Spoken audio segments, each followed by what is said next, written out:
Manusia versus robot Tesla. Akhir-akhir ini kita digemparkan dengan diciptakannya robot Tesla oleh Elon Musk yang punya fitur-fitur canggih artificial intelligence, bisa memahami perintah, bahkan bekerja layaknya manusia. Akankah ini menjadi ancaman buat para tenaga kerja? Dan jangan sampai kamu kalah dan digantikan oleh robot Tesla ini. So, bagaimana caranya? Simak video ini sampai selesai.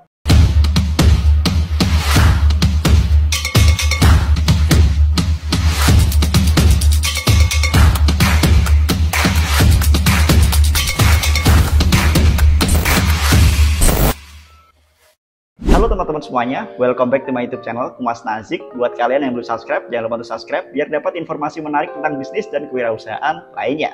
Hari ini spesial, aku akan bahas tentang robot Tesla atau Tesla Bot yang baru ada diciptain oleh Elon Musk dan viral di berbagai sosial media. Robot ini memang canggih banget karena punya fitur atau kemampuan artificial intelligence, bisa berkomunikasi, memahami, bahkan bekerja layaknya manusia. Elon Musk berpikir bahwa robot ini bisa menggantikan tenaga kerja manusia sehingga lebih efisien, dan tenaga kerja manusia bisa digantikan di pekerjaan-pekerjaan yang lebih unggul lainnya. Robot Tesla ini dinilai dapat menggantikan tenaga kerja manusia, terutama tenaga kerja manusia yang ada di negara-negara berkembang seperti Indonesia. Indonesia adalah negara dengan mayoritas penduduknya sebagai tenaga kerja buruh, manufaktur, dan pekerja kasar yang tentunya sangat mudah banget digantikan oleh robot Tesla ini. Perusahaan akan menilai robot Tesla ini lebih efisien, lebih efektif, lebih murah, bahkan lebih produktif karena bisa bekerja 24 jam sehari. Akankah ini menjadi ancaman buat para tenaga kerja di Indonesia? Nah, supaya teman-teman kita nggak kalah bersaing dengan robot Tesla ini, aku akan membahasnya di video ini menjadi 4 bagian. Yang pertama tentang pemikiran Elon Musk atau Elon Musk Mind, yang kedua tentang fitur-fitur dari robot Tesla ini, yang ketiga tentang opportunity atau kesempatan kita, dan yang keempat adalah tentang ancaman-ancaman yang akan kita hadapi. So, pastikan buat teman-teman nonton video ini sampai selesai. Pemikiran Elon Musk atau Elon Musk Mind. Teman-teman, aku udah pernah bahas Elon Musk di videoku yang ini. Elon Musk memang orangnya unik banget karena dia lahir di Afrika dan pernah mengalami bullying di masa sekolahnya. Elon Musk lahir dari keluarga yang sederhana walaupun sudah menengah ke atas. Elon Musk mempunyai sindrom yaitu sindrom Asperger atau sindrom autisme di mana dia tidak bisa mengungkapkan kata-kata dengan lancar, namun dia punya pemikiran-pemikiran yang sangat-sangat imajiner. Pemikirannya itu sangat imajinatif dan dia selalu ingin untuk menciptakan itu menjadi nyata. Sindrom ini menuntut manusia untuk betul-betul berpikir tentang bagaimana menciptakan karya tersebut. Bahkan pengidap sindrom Asperger bisa jadi nggak bisa tidur kalau tidak menciptakan karya yang ada di pemikirannya tersebut. Dan dorongan inilah yang membuat Elon Musk kemudian menciptakan banyak hal hebat di dunia ini. Salah satunya robot Tesla. Selain itu, dia juga menciptakan SpaceX yang bisa mengembalikan roket peluncur di luar angkasa kembali ke lokasi peluncurannya. Ini hal yang sangat hebat banget. Bahkan NASA, lembaga antariksa milik Amerika, tidak bisa melakukan ini. Namun Elon Musk dengan perusahaan swastanya yaitu SpaceX bisa mengembalikan roket peluncur kembali ke peluncurnya. Tentu ini akan lebih efisien dalam meluncurkan satelit-satelit menuju ke ruang angkasa dan akan menjadi tawaran bisnis yang sangat menggiurkan sekali bagi perusahaan-perusahaan telekomunikasi dunia. Selain itu, Elon Musk juga menciptakan mobil listrik yang sangat komersial sekali di Amerika dan Eropa, yaitu Tesla. Mobil listrik ini adalah mobil listrik yang paling laku pada saat itu dan menjadi mobil listrik pertama yang punya teknologi autonomous car. Teknologi ini tentu menjadi hal baru bagi manusia dan masih banyak yang belum percaya. Namun dengan teknologi Tesla yang sudah dibuktikan dan autonomous car-nya yang lancar banget, sekarang sudah banyak orang Amerika yang percaya dengan autonomous car dari Tesla ini.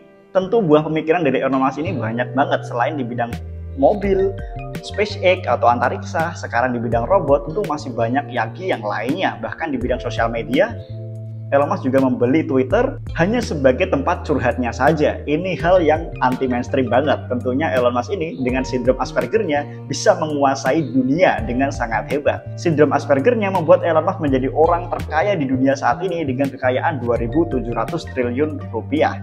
Tesla Bot fitur. Robot Tesla dibekali dengan fitur artificial intelligence. Robot ini bisa memahami, berkomunikasi, bahkan menerima perintah dan bekerja layaknya manusia.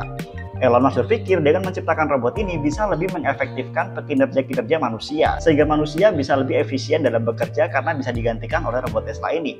Tentunya, penggantian tenaga kerja manusia menjadi robot adalah tenaga kerja yang tidak menggunakan akal pikiran atau pertimbangan-pertimbangan keputusan, seperti tenaga kerja buruh, manufaktur, tenaga kasar, dan masih banyak lagi yang tidak menggunakan pemikiran-pemikiran atau pertimbangan-pertimbangan pengambilan keputusan. Namun untuk pekerjaan-pekerjaan yang perlu keputusan manusia dan perlu feeling dari manusia, tentu tidak bisa digantikan oleh robot Tesla ini. Nah, yang menjadi ancaman adalah tenaga kerja seperti buruh, manufaktur, dan tenaga kasar yang masih banyak banget di Indonesia. Nah, ini menjadi ancaman serius loh buat kita semuanya. Selain robot Tesla punya fitur artificial intelligence, robot Tesla juga punya harga yang sangat terjangkau sekali, yaitu di sekitar 300 juta rupiah di Indonesia. Dan di Amerika bisa lebih murah lagi. Itu baru harga peluncurannya, belum lagi harganya ke depan ketika produknya sudah massal dan banyak banget, tentunya bisa semakin murah. Dan menjadi daya tawar bisnis yang sangat menggiurkan bagi perusahaan-perusahaan manufaktur, perusahaan tekstil, perusahaan-perusahaan yang bergerak di bidang tenaga kasar. Nah, tentunya jika ini nanti masuk ke Indonesia bisa menjadi ancaman bagi tenaga kerja Indonesia. Nah, maka dari itu video ini penting untuk teman-teman tonton tentang bagaimana ancaman ke depan dan bagaimana opportunity ke depan supaya kita itu tidak kalah dengan robot Tesla ini. Robot Tesla ini betul-betul canggih banget teman-teman. Selalu ada kesempatan atau opportunity. Kita selaku manusia tetap menjadi pencipta dari robot ini. Kita tetap menjadi bos dari robot ini.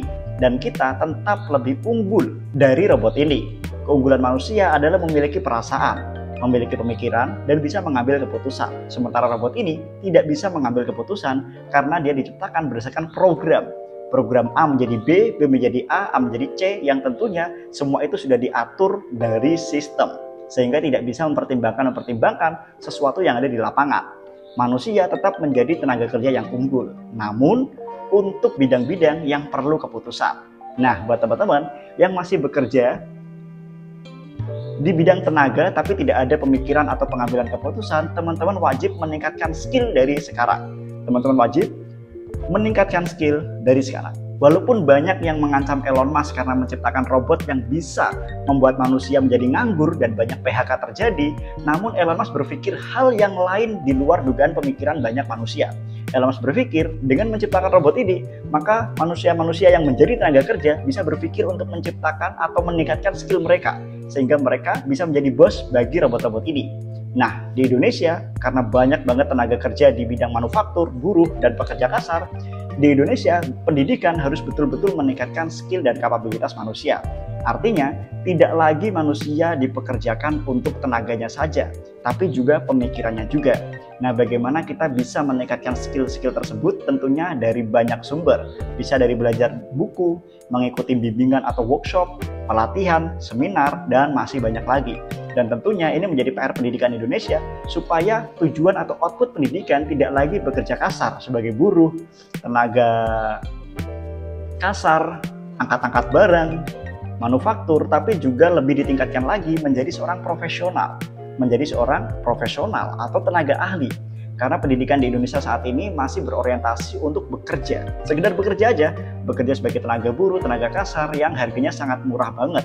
UMR di Indonesia aja masih di angka 2,8 juta terendahnya dan tertinggi di angka 5 juta.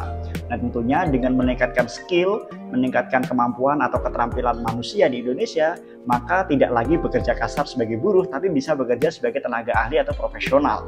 Kalau kita lihat di negara-negara maju, banyak pendidikan-pendidikan yang menggratiskan hingga minimal lulus sebagai sarjana S1. Semoga Indonesia ke depan di pemerintahan yang baru, kita bisa menerima bantuan pendidikan sampai minimal S1. So, buat teman-teman, pastikan teman-teman memiliki sikap tersebut, memiliki motivasi tersebut, melihat opportunity ini, sehingga teman-teman bisa sukses ke depannya karena kehadiran robot ini. Ancaman selalu ada. Tentunya dengan hadirnya robot Tesla ini menjadi ancaman buat kita untuk kehilangan pekerjaan atau terancam PHK. Namun ingat, selalu ada kesempatan dan opportunity yang aku jelaskan di bagian keempat tadi. Ancaman memang selalu ada. Dan ketika manusia terkena ancaman, maka dia akan bertindak untuk preventif supaya tidak menerima kegagalan atau tidak terjadi ancaman tersebut kepada dirinya. Orang-orang yang terancam keselamatannya di jalan akan memilih jalan yang lain supaya selamat dari ancaman di jalan utama yang menjadi rencana dia tadi. Nah, ini sikap yang kita miliki. Kita jangan berhenti untuk bergerak. Kita jangan berhenti untuk mencapai tujuan kita. Namun jika ada ancaman di tengah perjalanan, kita hanya perlu berbelok mencari jalan lain aja. Nah, inilah yang menjadi konsep dari video ini supaya kita bisa melihat bahwa dengan hadirnya robot ini ada ancaman. Ancaman itu nyata banget, bisa menggantikan tenaga kerja manusia di bidang buruh, manufaktur, dan kasar. Namun, kita bisa cari jalan lain untuk sukses lebih daripada robot ini. Dengan cara belajar, mengikuti seminar, mengikuti workshop, supaya kita bisa menjadi tenaga ahli bagi robot ini. Contohnya, ikut workshop artificial intelligence, ikut workshop tentang robotik, ikut workshop tentang manajemen tenaga kerja, sehingga kita bisa menjadi minimal mandor atau supervisor di perusahaan. Nah, tentunya perlu support dan dukungan dari pemerintah supaya orang-orang di Indonesia memiliki kesempatan untuk belajar secara gratis untuk meningkatkan skill dan keterampilannya. Semoga Menteri Pendidikan menonton video ini. Nah, itu dia tentang robot versus manusia. Akankah persaingan ini menjadi sengit? Tergantung teman-teman menyikapinya.